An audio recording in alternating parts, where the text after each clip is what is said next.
In cardiac surgery, does the temperature of platelet storage matter?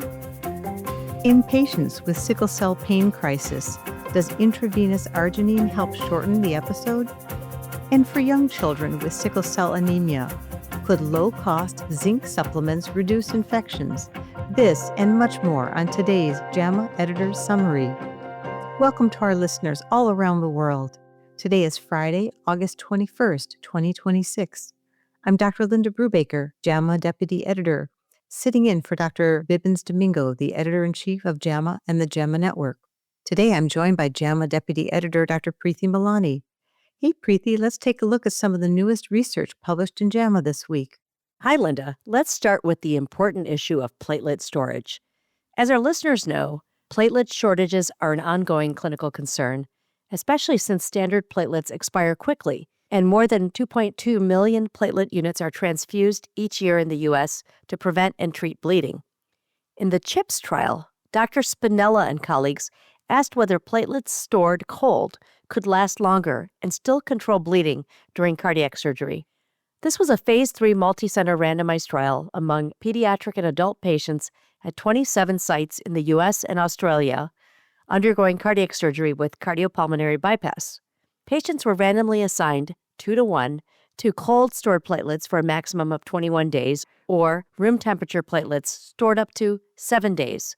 Among 989 patients in the primary analysis, cold stored platelets were non-inferior for the main bleeding outcome, which was a hemostatic efficacy score, at every storage duration tested, with greater than 99.9% probability of non-inferiority.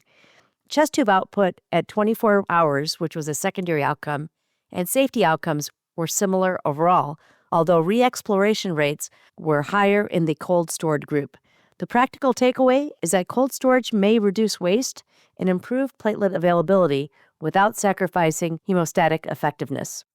In an accompanying editorial, Dr. Hess says that this could be a major shift in transfusion practices, as a longer shelf life could reduce waste, shortages, and bacterial testing burdens. Dr. Hess also notes that more work is still needed in other clinical settings and on practical questions like warming and transfusion workflows. Preeti, let's turn our attention to sickle cell disease. Thanks, Linda. Sickle cell disease is a very clinically relevant topic, and acute pain crisis in sickle cell disease remains a major cause of emergency department visits and hospitalization, and there are still no FDA-approved drugs specifically for these episodes.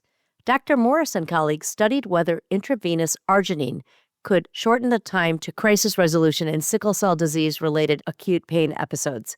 The START trial was a phase 3 double-blind randomized clinical trial conducted at 10 U.S. children's hospitals that enrolled 271 children and young adults aged 3 to 21 years who came to the emergency department with sickle cell pain requiring parenteral opioids. This trial was stopped early for futility. In terms of the primary outcome, the median time to crisis resolution was 60.8 hours with arginine and 65.8 hours in the placebo group. Secondary outcomes including total parenteral opioid use, pain scores, patient-reported outcomes, and safety events were also similar between groups. So, despite encouraging results in earlier studies, arginine did not shorten the time to crisis resolution among children and young adults with sickle cell disease acute pain episodes. In an accompanying editorial, Drs. Annam and Cantor say the result may reflect the outcome measure as much as the therapy.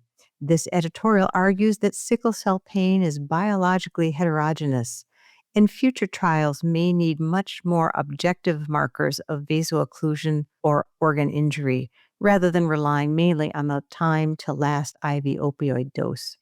Yeah, Linda, that's an important distinction.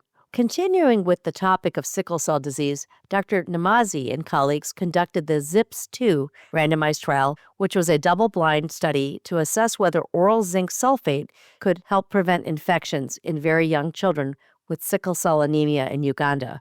The investigators enrolled 100 children younger than 5 years, all of whom were also receiving hydroxyurea and other standard care and were followed for 6 months. The main outcome, all-cause infections, differed with 80 infections among children assigned to the zinc group compared with 124 infections among the placebo group. That was about a 38% lower infection rate after adjustment. No adverse events required stopping treatment. These results suggest that daily zinc at 20 milligrams may be a practical, low-cost strategy to help reduce infections in young children with sickle cell anemia. Additional multi-site trials are needed to validate these findings and to assess effectiveness in older children, but the results are certainly intriguing. Preeti, it sounds like this will support a scalable public health approach once there is multi-site validation. Let's talk about the new data on emergency department boarding, certainly a vexing problem. It sure is. Anyone that spends time in an emergency department, whether as a clinician or a patient or family member, knows this is not good for anyone. Investigators for this JAMA research letter analyzed electronic health record data from 17 health systems and 56 hospital-based emergency departments, covering more than 3.2 million emergency department visits, with about 492,000 patients ultimately admitted to general medical services. Following a decision for admission, more than 84,000 patients, or about 17%, had no inpatient management for at least 4 hours, nearly 23,000 for 12 hours, and 4,500 for at least 24 hours. Delays were more common at academic hospitals, larger hospitals, and hospitals with greater Medicaid share. And within hospitals, these delays were more common among older adults and patients with higher acuity.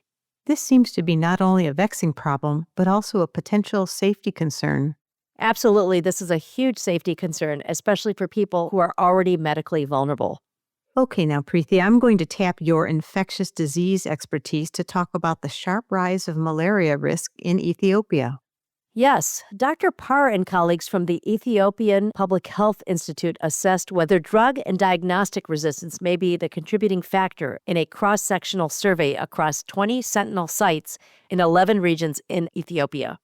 Of 2,204 enrolled participants, PCR results were available for 1,751, and 1,090 had Plasmodium falciparum infection.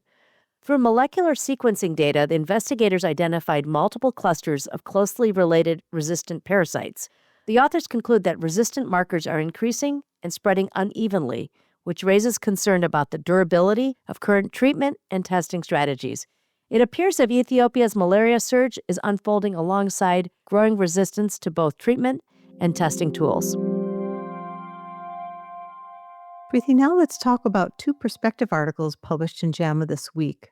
In a thought-provoking perspective, Dr. Zeke Emanuel and colleagues argue that autonomous AI may eventually outperform physicians alone and physician-AI hybrids for core cognitive tasks in medicine.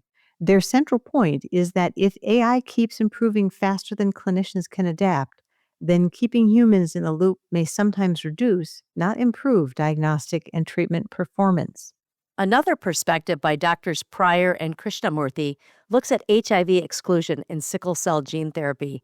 The authors argue that excluding people living with HIV from these therapies is ethically and scientifically hard to justify when HIV infection is well controlled, and they call for inclusion in future trials, coverage decisions, and post-marketing registries.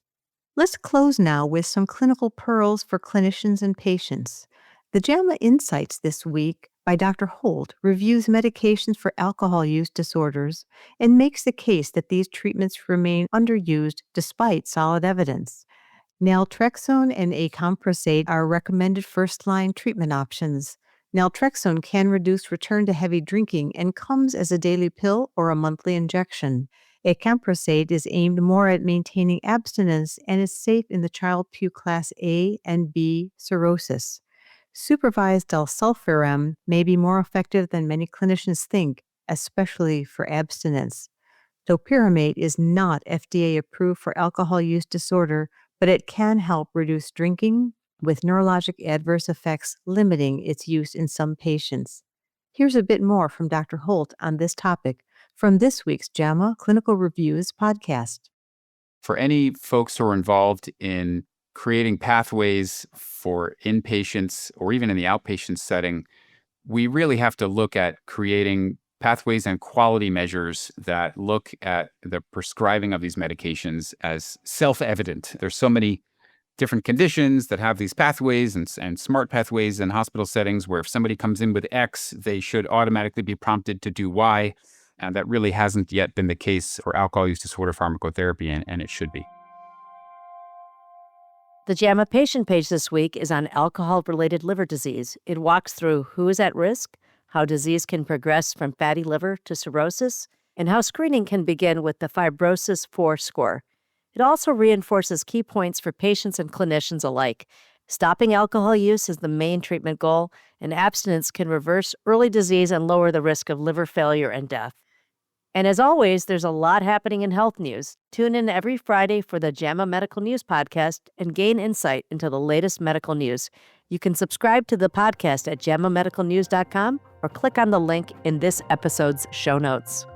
And that's a wrap for this week's JAMA Editor's Summary. Thanks, Preeti, and thanks to our listeners for tuning in to hear what's new at JAMA this week. These highlights were brought to you by Dr. Preeti Malani and me, Dr. Linda Brubaker. This episode was produced by Dr. Michael Lipnick, Shelley Steffens, and Daniel Musisi at the JAMA Network. A link to this JAMA content can be found in this episode's show notes. To follow this and other JAMA Network podcasts, please visit us online at jamanetworkaudio.com. And thank you for listening. The script for this podcast was generated with assistance from OpenAI's GPT 5.5 following an editor-developed prompt. The script was then reviewed, edited, and approved by editorial staff. This content is protected by copyright by the American Medical Association with all rights reserved, including those for text and data mining, AI training, and similar technologies.